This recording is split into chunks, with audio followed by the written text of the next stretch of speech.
look around, it's clear that mental health is something affecting many of us, whether we realize it or not. Statistically speaking, many of us will likely experience a mental illness at some point in our lives. In fact, millions of people deal with mental health issues every year. It's surprising that even with so many affected, it's still something we are hesitant to talk about. When it comes to disease like cancer or heart disease, we don't shy away from the conversation. We hold events, we hold fundraisers, and we hold campaigns.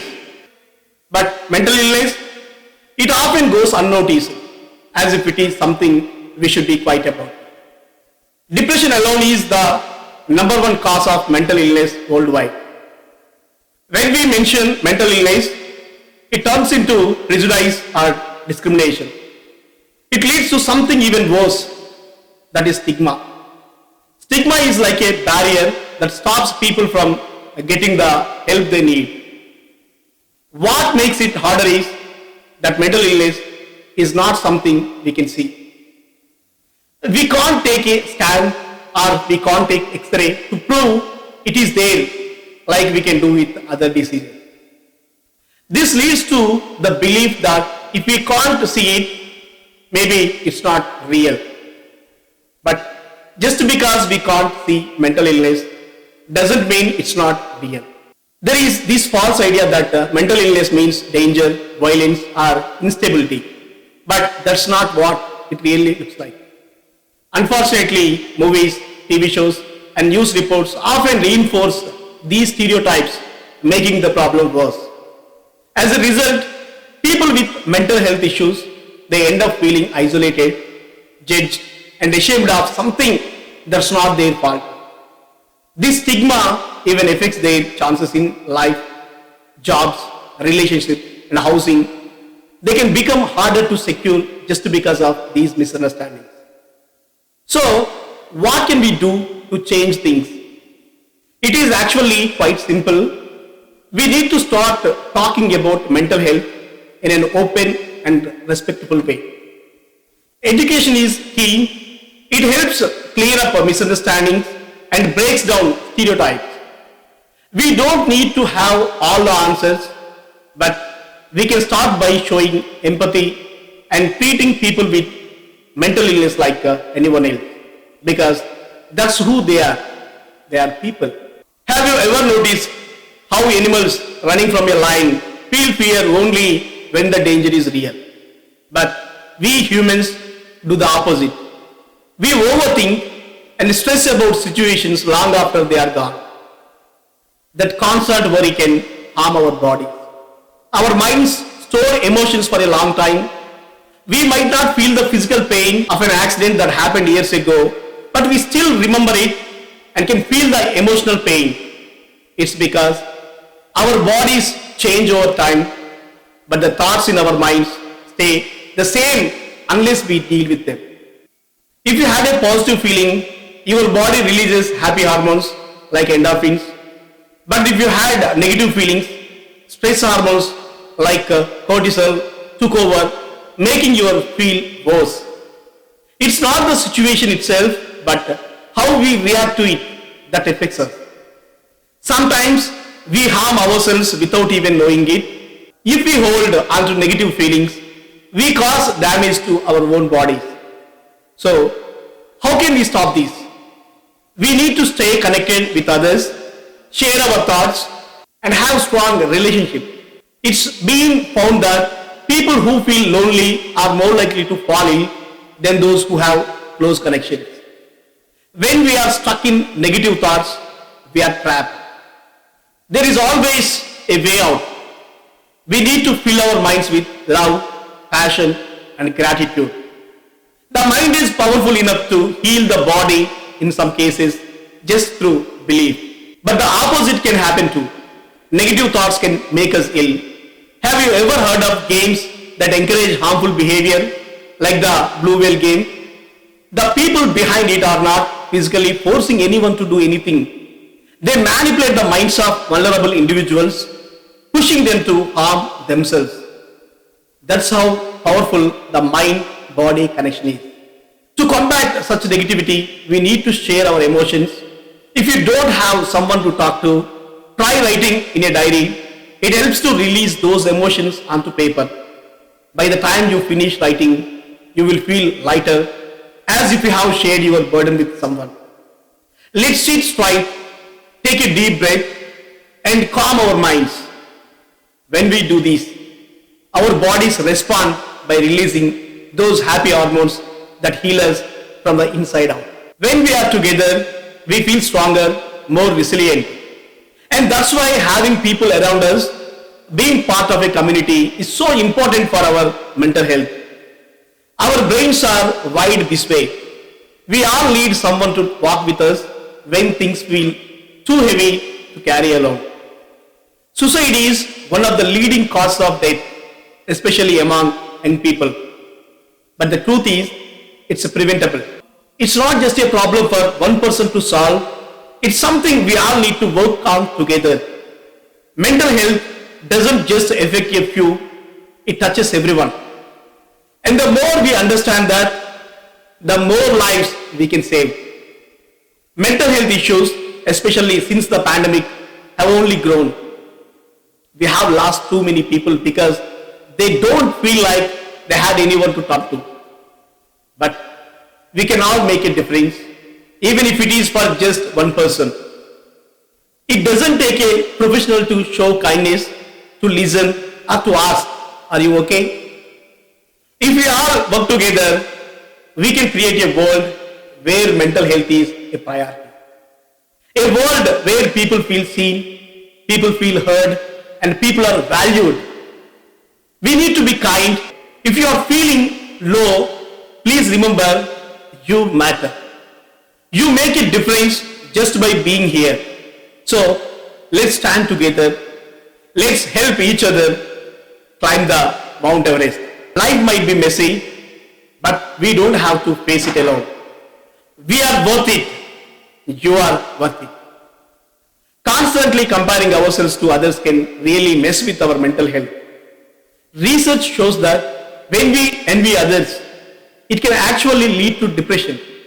It might seem like no big deal, just a quick moment of thinking, why do they have it all?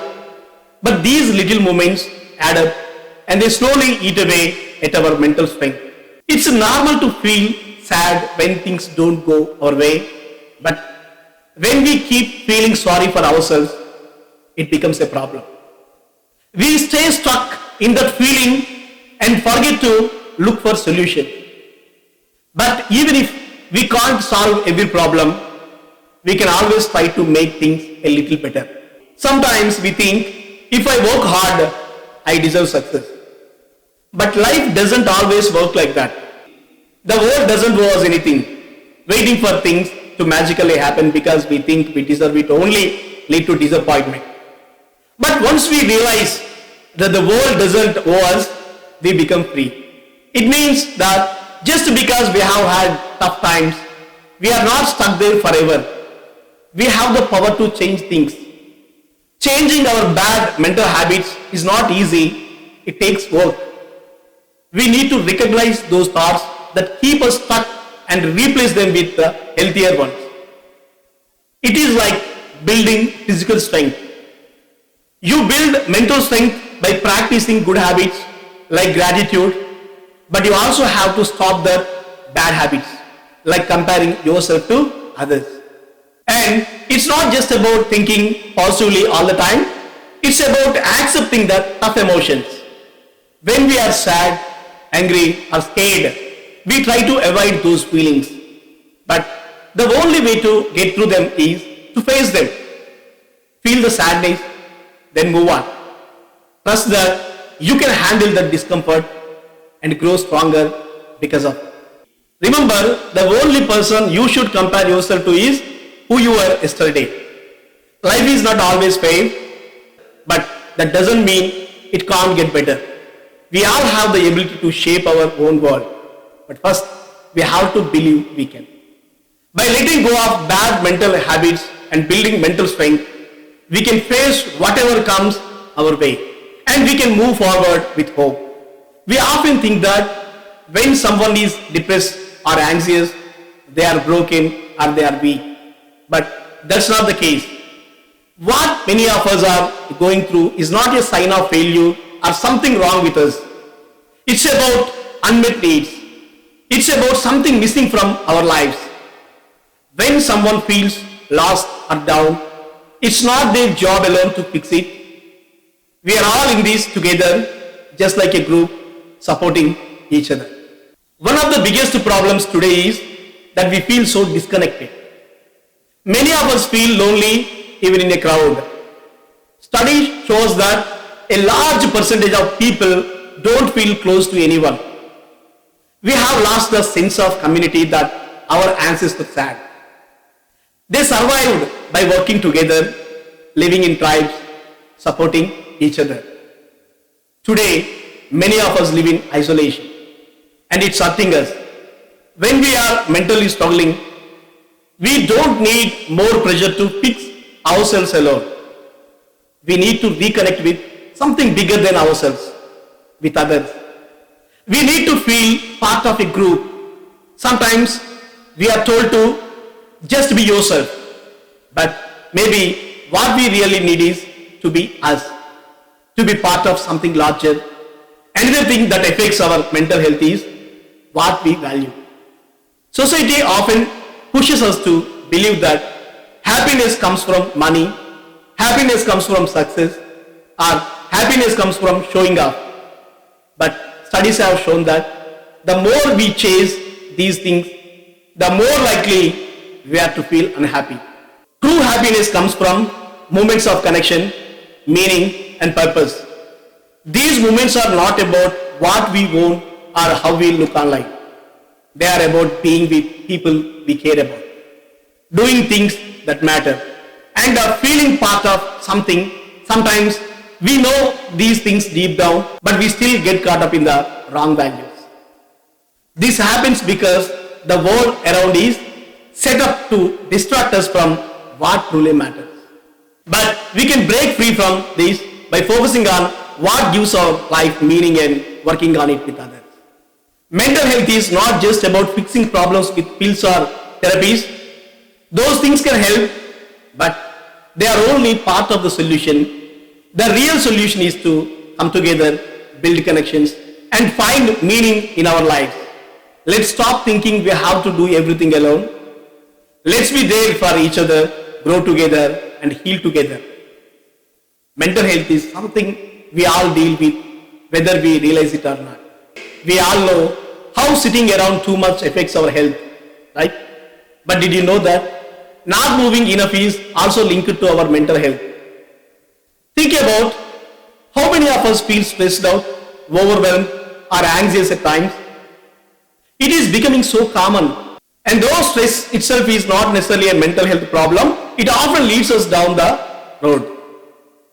Studies have shown that when we move, our brain releases chemicals that make us feel good. One of these is called endorphins. They help to reduce pain and stress, making us feel better. So, when we are feeling down or stuck in our thoughts, just getting up and moving can change everything. And it's not just about short-term benefits. In the long term, moving more regularly can actually change the structure of our brain. It boosts our self-esteem and makes us more resilient to stress. Let's be real. Life throws a lot at us. But when we find ways to move our bodies, we also find ways to move out of our mental ruts. This doesn't mean we need to become athletes. Even just walking, stretching, or dancing in the kitchen can help. It's not about how intense the movement is, it's about finding what works for us. We would feel less stressed, less anxious, and more connected to ourselves. Mental health is a big issue, but sometimes the solutions don't need to be complicated. Moving our bodies is one simple way to take care of our minds. When we talk about mental health, it's not just about living long. It's about living well. In fact, mental illness make up about 15% of all health problems globally. That's huge. The World Health Organization estimates that nearly 400 to 500 million people around the world have a mental illness. That's a big number. But when you think about all the different kinds of mental illness, from childhood autism to depression and anxiety, all the way to dementia in old age, it's easier to see how so many people are affected. And the sad reality is that most of these people don't get the care they need. We know that medicines, therapy, and social support can make a huge difference. But even in the best healthcare system, only about half of the people with mental illness get these treatments. In many developing countries, that number drops to just 10%. When we talk to people who live with mental illness, we often hear stories of hidden suffering. They talk about shame, they talk about discrimination in every part of their life. In India, one survey says a few years ago that there are about 3,000 psychiatrists when there should be around 150,000. That is a huge difference. To tackle these, we need to think outside the box. In place with a few professionals, we can train regular people in the community to help. This idea is called task shifting. It means training non-professionals to give basic care. What is special about this approach is that it not only makes mental health care more available and affordable, but it also empowers people in the community. It gives them the tools to care for others and themselves. This is about making mental health care something that belongs to everyone. So, the next time you think of someone who has a mental illness, remember that caring for them matters. We can all play a part in making sure they get the support they need to live a life of dignity. Let's dare to care because mental health is something we all need to protect. Thank you. Thank you so much.